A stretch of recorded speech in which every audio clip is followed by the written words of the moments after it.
السلام علیکم ورحمۃ اللہ وبرکاتہ۔ کیسے ہو پیارے پیارے ہنستے مسکراتے اچھلتے کودتے شرارتی بچوں؟ یقیناً اللہ تعالیٰ کے فضل و کرم سے بالکل صحت یاب ہوں گے۔ آئیے آج کی کہانی شروع کرنے سے پہلے دعا کرتے ہیں۔ یا رحمان یا رحیم، ہم تیری ان صفات کے ساتھ تجھے پکارتے ہیں۔ تو بہت زیادہ رحم کرنے والا ہے، اتنا کہ کوئی مثال ہی نہیں۔ ہم اپنے والدین کے لیے تجھ سے رحم کی بھیک مانگتے ہیں، ان پر اپنا خصوصی فضل و کرم فرما۔ یا رب العالمین، جن کے والدین اس دنیا سے رخصت ہو گئے ہیں، وہ سب اللہ تیری رحمت کے محتاج ہیں۔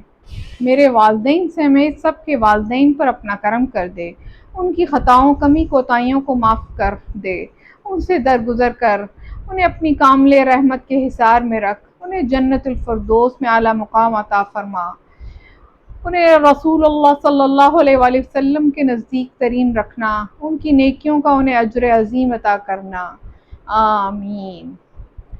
آج کی کہانی شروع کرتے ہیں۔ آج کی کہانی کا عنوان ہے آخری وقت۔ پرانے زمانے میں ایک بادشاہ نے ارادہ کیا کہ میں تمام امراء کے ساتھ سوار ہو کر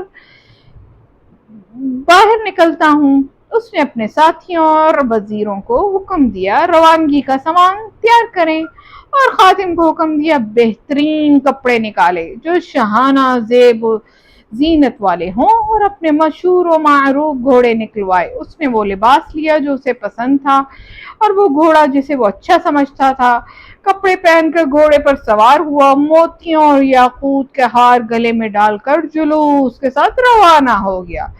اپنی شان و شوکت دیکھ کر وہ گھمنڈ کرنے لگا۔ اتنے میں ابلیس اس کے پاس آیا اور اس کے نتنے پر اپنا ہاتھ رکھ کر اس کی ناک میں غرور اور تکبر کی ہوا پھونک دی۔ اب وہ اپنے دل میں ڈینگے مار کر کہنے لگا، دنیا میں مجھ جیسا کون ہو سکتا ہے؟ اسی طرح کرتا ہوا اور تکبر کے ساتھ چلا جا رہا تھا کہ اس کے سامنے ایک شخص پھٹے پرانے کپڑے پہنے ہوئے آیا اور سلام کیا۔ بادشاہ نے اس کے سلام کا جواب دینا تو دور کی بات، اس کی طرف نظر اٹھا کر بھی نہ دیکھا۔ اس شخص نے بادشاہ کے گھوڑے کی لگام پکڑی اور بادشاہ نے منہ بگاڑ کر کہا، اپنا ہاتھ ہٹا، معلوم بھی ہے کہ تو نے کس کی لگام پکڑی ہے؟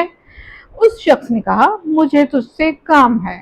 بادشاہ نے کہا، صبر کر، جب میں گھوڑے سے اتروں تو اپنی ضرورت بیان کرنا۔ اس نے کہا، ایک راز ہے جو میں تیرے کان میں کہنا چاہتا ہوں۔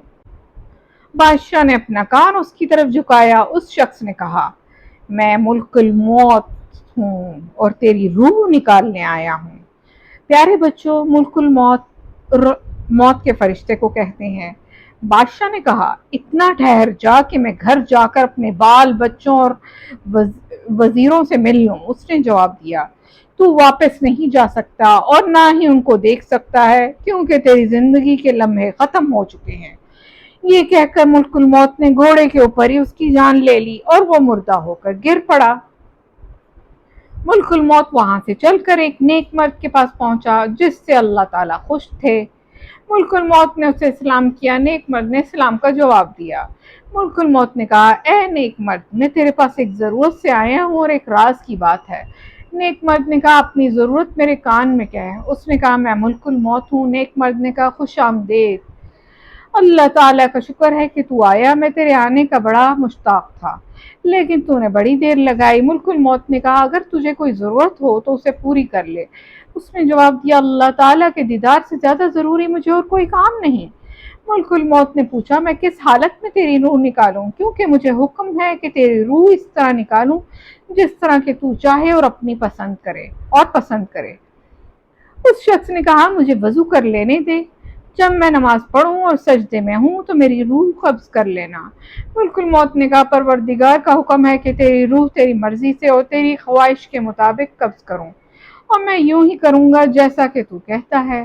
نیک مرد اٹھا، وضو کر کے نماز پڑھنے لگا اور جو ہی سجدے میں گیا، ملک الموت نے اس کی روح قبض کر لی۔ پیارے بچوں، اللہ تعالیٰ نے تمام انسانوں کو اپنی عبادت کے لیے پیدا کیا ہے۔ اب جو انسان اللہ تعالیٰ کی عبادت کر کے اللہ تعالیٰ کو راضی کر لے گا تو اللہ تعالیٰ اسے دنیا میں بھی کامیاب کریں گے، اور دوسرے گھر یعنی آخرت میں بھی ہمیشہ کامیابی اس کے قدم چومے گی۔ اور اگر معاملہ اس کے الٹ ہو تو انسان اپنے مقصد کو بھول کر غرور و تکبر کرنے لگے تو اللہ تعالیٰ اس کی دنیا بھی خراب کر دیں گے اور آخرت بھی برباد ہو جائے گی۔ پیارے بچوں، یہ تو ایک کہانی تھی۔ ملک الموت جب آتی ہے کہ وہ آپ سے پہلے پوچھیں اور پھر آپ کی جان نکالیں، تو پیارے بچوں ہر وقت اپنے لیے دعا کریں،